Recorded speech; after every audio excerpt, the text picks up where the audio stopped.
आपल्याकडे प्रभू श्रीरामाला लोक इतके मानतात की ग्रामीण भागात दोन माणसं भेटले की नमस्कार करण्याऐवजी रामराम म्हणतात। खरं तर या रामराम म्हणण्यामागे प्रभू श्रीरामाची आठवण काढण्याची त्या सगळ्यांना संधीच मिळते। पण जसं रामाला पूजलं जातं तसं रावणालाही पूजलं जातं, हे तुम्हाला माहिती आहे का? अकोला जिल्ह्यात एका सांगोळा गावाचं नाव आहे। तिथं एक अशी परंपरा आहे जी ऐकली की आश्चर्य वाटतं। जवळपास 300 वर्षांची ही परंपरा आहे की त्या गावामध्ये रावणाची पूजा केली जाते आणि आजही गावकरी ती प्रथा जपतात। त्याची गोष्ट अशी आहे की गावात एकदा मोठं संकट आलं होतं। दुष्काळ, रोगराई आणि भूक यामुळे लोक हैराण झाले होते। तेव्हा गावातील एका ज्योतिषाने सांगितलं की या भूमीवर लंकेचा राजा रावणाचं प्रभावी स्थान आहे।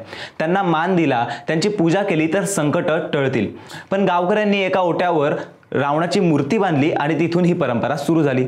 दसऱ्याच्या दिवशी सगळीकडे रावण दहन होतं, पण सांगोळ्यात मात्र उलट दृश्य दिसतं। तिथे लोक रावणाला फुलं वाहतात, नारळ फोडतात आणि आरती देखील करतात, कारण त्यांचा विश्वास असा आहे की रावण हा फक्त खलनायक नव्हता तर विद्वान, शूर आणि शिवभक्त होता। त्याच्या गुणांचा मान देण्यासाठी ही पूजा केली जाते।